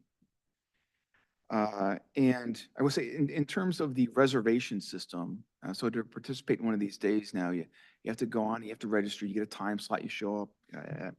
75% of those who registered actually showed up in a cleanup day event, which has led the Water Resource Commissioner's office to look at installing a text reminder system for 2024. So if you register, you may get a text saying, hey, don't forget, you've got your time slot, as well as potentially registering more people to account for the fact that some part of that population is just not going to show up on the cleanup day. I thought those were some notable items from the Board of Public Works today. Good ones. Thank you. Are you indicating to me with your other nods? I don't think that was, okay, Commissioner Scott. Thank you, Chair. I love to come to this meeting and talk to you guys about parks. So much fun. I want to tell you some fun things. There are a lot of really fun events that the Parks Department does at Washtenaw County, and you should pay attention to them and potentially go to some of them. For example, there was a lantern lit trail night on January 5th at Independence Lake. How fun is that? Hiking out at Independence Lake with the lanterns on. 60 people came to that event, which is fantastic. There was also a 40 kids attending the winter break camp at Mary Lou. So many fun things. There's like a Find the Yeti event. I think that's at Rolling Hills. Lots of fun things happening at parks. Also, we heard about construction beginning on the Title IX Plaza, which will be on the Border to Border Trail, which is very exciting. I think that we are opening that up in June. I think June that will be finished, so that's exciting. And we also heard about at Mary Lou, the Recreation Center had to close in January on the 16th and 17th because there was a power surge on January 15th as related to the storms, and Mary Lou lost power. This is right back on the shoulders of DTE, and we lost power, damaged the heating units, the air handlers that come in and out because we didn't have power to heat those things. Those things were damaged. It's a very expensive fix. They thought it was going to be, I think they thought it was going to be $75,000. It's a deal right now. We think it's 30 something to fix it. And Commissioner Youssef and I suggested to Parks that we submit that bill to DTE because once again, their faulty power systems resulted in this happening at our county rec center. I think we're going to be exploring that further. That's all the fun things I have to tell you today. Thank you. All right. Does anybody else have one before I go to Commissioner Sanders? There's a second one. No, Commissioner Sanders, go ahead. So I do have something to add from the Road Commission. And this is not making a commitment, but they have said several times in their meetings that they are anxious to find out when there will be decisions made about their particular millage. And they have expressed their desire to have it on the primary ballot, specifically because of being able to solicit contracts in a timely fashion so that they are reducing the costs associated with those contracts. So I've heard it enough. I'm still neutral on it. Let me say, I'm not neutral. I do support the Road Commission and that millage, but I'm not making a decision on behalf of this board. I'm just sharing with you that they've brought it up a couple of times, and in fairness, as their liaison, I should share that with you. That's it. Thank you. Moving on to special order of business. There are none. Appointments, we have two. Anybody like to move the appointments? Any discussion or pull either one of them separate consideration? Seeing none. Bryce, roll call. Commissioner Hatch. Yes. Commissioner LeVar. Yes. Commissioner Light. Yes. Commissioner Machieski. Yes. Commissioner Robbie.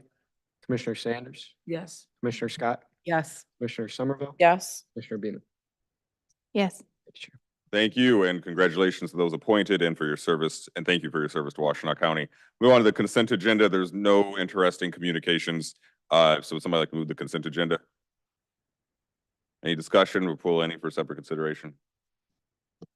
Seeing none, all in favor? Aye. Aye. Any opposed? None. Great. Resolutions. Would somebody like to move the first reading resolutions? Commissioner Scott. Thank you, Chair. I'd like to move the following resolutions. 9(1)A, a resolution ratifying the application and acceptance of the 2022 Edward Byrne Memorial Justice Assistance Grant, local solicitation from the Sheriff's Office. B, a resolution ratifying the application and acceptance of the 2023 Edward Byrne Memorial Justice Grant, local solicitation from the Sheriff's Office. Those are for different time periods, in case it sounds like I'm reading the same thing. C, a resolution creating one FTE behavioral health specialist within the Washtenaw County Sheriff's Office. Is there a second? Pull any for separate consideration? Nope. Okay, discussion, questions, friends? Commissioner Robbie. Thank you. I'm wondering on item C, if Derek is still here. He is. Okay. So on item C, my understanding is, so you're creating a behavioral health specialist, within the sheriff's office. Well, actually, my first question is not for Derek, but maybe for HR. Behavioral health specialists in CMH are union positions, right? What I'm getting at here is my understanding is we're creating a non-union position. And I'm wondering why it is a non-union position. And so that would be my question for Derek, but my first question, of course, being, how does that compare to other parts of the county for that type of position? So.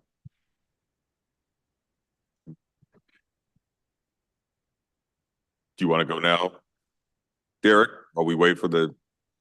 Oh, sure. Yeah, I'm happy to answer just from our perspective. I'm not sure how that aligns with same job title, same class and all that for another division of the county. I will just say, when we looked at this position, it was in alignment with kind of similarly situated positions in community corrections, of which there are not any union positions in community corrections.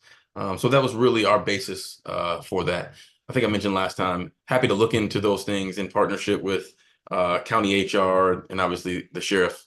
But as it stands now for this position, it was in alignment with some of those other positions around it in community corrections where it's assigned out of. Do we have the information on CMH? Yes, to your question, Commissioner, we have 6 behavioral psychologists in CMH. They are 2733. 2733. So I guess I have concerns about this. And, I heard what you said about, the other positions within that department not being non-union, but as it stands with our organization as a whole, this is a union position. And so as it currently is being proposed, I don't know that I can support the creation of this position as a non-union position. Okay. Anybody else have a? Yeah, Commissioner Sanders, go ahead. My question is, is there such a thing as first bidding rights for currently union employees to apply for this position? So it's open for them. Okay. Okay. The administrator is nodding his head, indicating yes. Okay, that's it. Anybody else? Commissioner, anybody that hasn't spoken yet?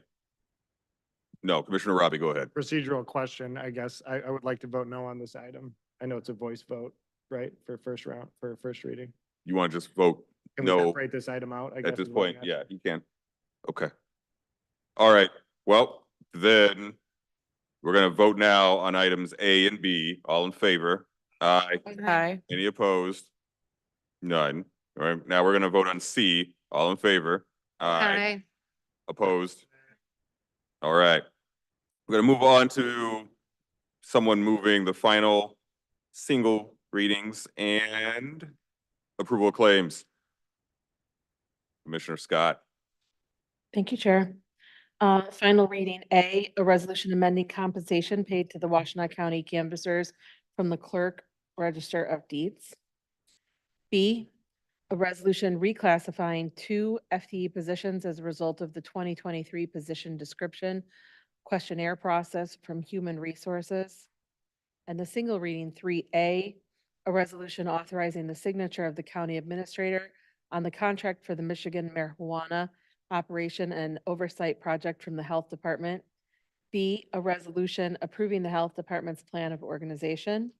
C, a resolution establishing and appointing members to an opioid settlement steering committee. D, a resolution approving the Washtenaw County Advisory Council reparations bylaws. E, which is in the supplemental, a resolution to recognize the Rotary Club of Chelsea as the Chelsea Chamber of Commerce Nonprofit Business Leadership Award winner. F, a resolution recognizing Ann Mann as the Chelsea Chamber of Commerce Lifetime Achievement Award winner. G, a resolution recognizing, is it Eater and Diver? I'm looking for my Chelsea people. Eater and Diver Insurance Agency as the Chelsea Chamber of Commerce Small Business Leadership Award winner. H, a resolution recognizing Warriors Management as the Chelsea Chamber of Commerce Large Business Leadership Award winner. I, a resolution recognizing Kyra Grifka as the Chelsea Chamber of Commerce Citizen of the Year Award winner. And 4, approval of claims, which goes through February 12th, 2024. Thank you. Is there a second? All right, any pulled? Commissioner Robbie? I'd like to pull the bylaws. Okay. Any other ones? Give you a moment to look. You have another one? A series of questions, but not to pull. Okay, then we'll discuss all of the other ones. Any discussion on all of the other ones besides the bylaws for the Reparations Advisory Council?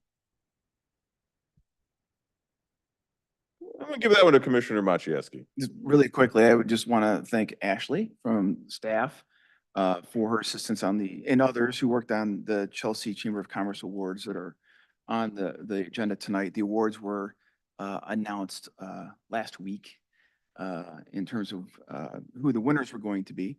And I know it was a very short time frame as their event is on March 6th, though this was really the only meeting before their event. So I very much appreciate administration's assistance and the chair's willingness to put them on the agenda tonight. So thank you. Thank you. Congratulations to everyone that won. Any other comments or questions about this bundle, which is all of them except for one item? Seeing none, then Bryce, roll call vote on it. No, oh, sorry, I forgot. You did have another set of questions. Thank you. Nice Okay. try, though. All right. Appreciate the opportunity. I have a series of questions on a variety of items. Well, I guess first is just a quick comment on, following up on commentary that I made at the last meeting about this proposal for the Board of Canvassers. I expressed this concern to the clerk. I remain concerned about the 4 hours cutoff. It seems strange to me to have that be like, if you have a 4-hour meeting, it's $100. If you have a 4-hour 0.1 meeting, then it's $200.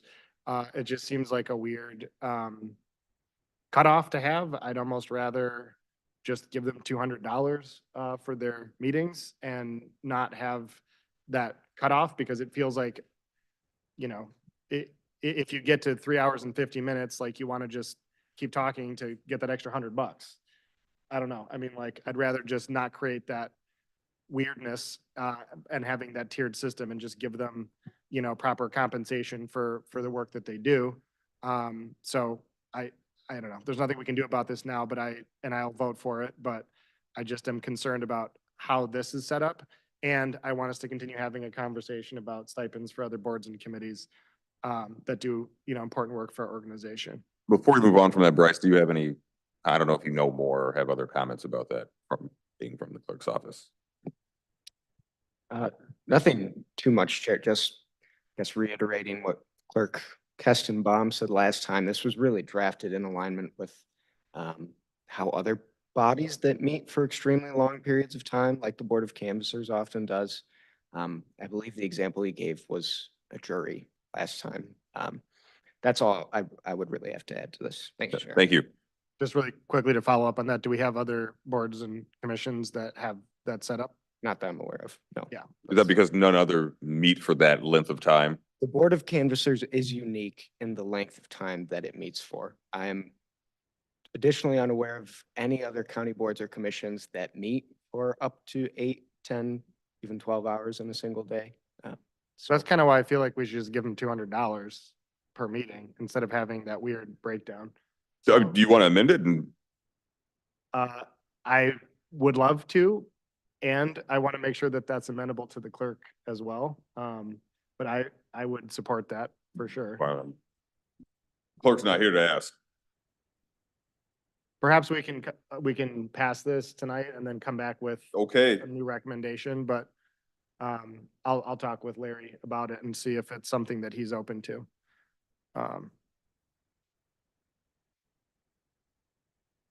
If I could, can I move on to the next I'm question? waiting Okay, for that. cool. On the Parks and Rec reclassifications, can you just remind me, Guillermo, on this one? This is not changing union or non-union status. Correct. They remain as union employees. Thank you. That's all I had on that one. And then I had another question for Director Loveluck, probably. And then, He's in the audience. Come on down a minute. on the marijuana operation, you're welcome. Marijuana. So obviously I'm going to vote yes on this. I asked you this question a year ago too, and I just want to re-ask it. You don't necessarily need to answer in too much detail, but I hearken back to the pandemic when I saw a billboard downtown Ann Arbor that said, "Don't smoke, don't vape," and it had a big marijuana leaf on it. And it was right next to a billboard advertising a cannabis shop. And I am concerned about that messaging, just generally. I think if the message is don't smoke and vape, period, that's fine. But the implication being targeted towards marijuana was a little concerning to me. And so I just want to make sure that our educational messaging is not going to be going in that same direction. I think the educational messaging that I would love to see more of is education around driving high, education around kids and, locking up your gummies, that kind of stuff, which I know you're doing that work. But just wanting to make sure that we don't go back towards like any kind of anti-cannabis messaging that could be perceived or that is real in the health department's campaign. Yeah. Well, good evening, commissioners, and thank you for your comments, Commissioner Robbie. I think that, first of all, it's important to remember that this funding and this grant focuses on adult use medical marijuana. And certainly, it is not an ongoing source of funding. We have to apply every year. And so we have a short period of time, pretty much 9 months, to do our outreach and education efforts, which typically includes a public awareness campaign. And as you say, it's really focused around safe storage, driving, prevention messages for youth, pregnant and postpartum parents. So that's very much the focus. During COVID, I think, because many of the people who are using medical marijuana have other underlying health conditions, we wanted to be really careful with our messaging around the impact on lungs and sort of impact on respiratory illness. So the messaging, I think, during COVID was different than what it's been in subsequent years. But as I said, it really changes every year based on feedback and input that we get from community members and other partners that we work with in this project.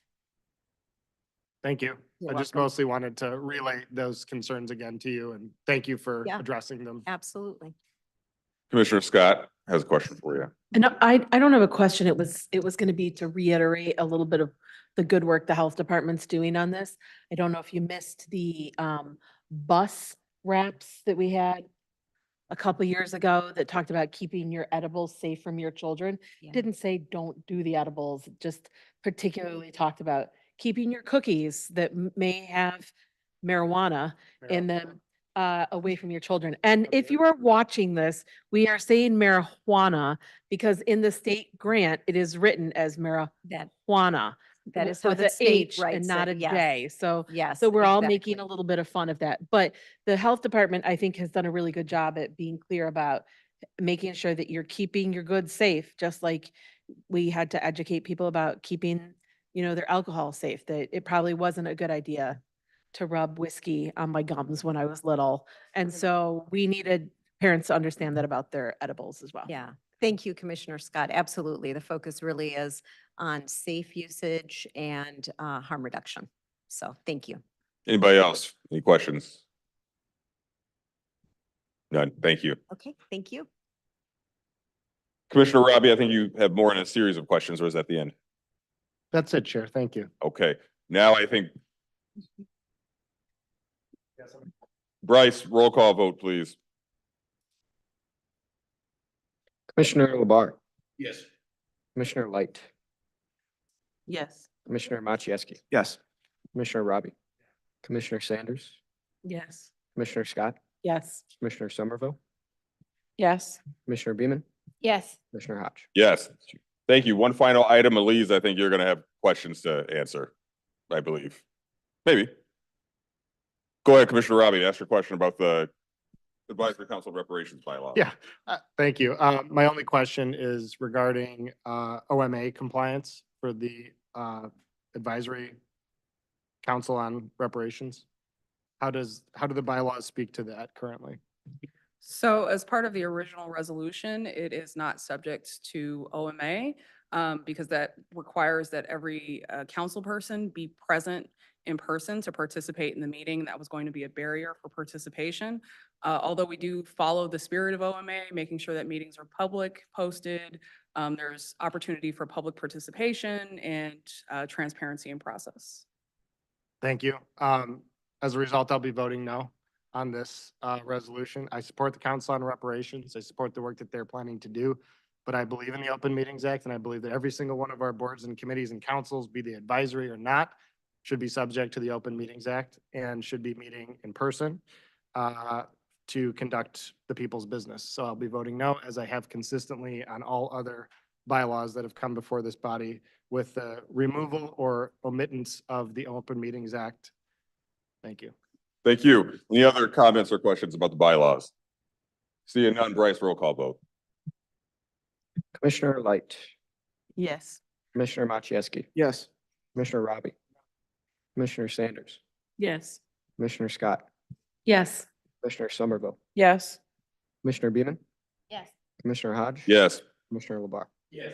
Thanks, Chair. Thank you. We're moving on to a report from the County Administrator. No report this evening. Excellent. Moving on to report from the Chair of the Board of Commissioners. No report this evening. Items for current and future discussion. Anybody? Seeing none.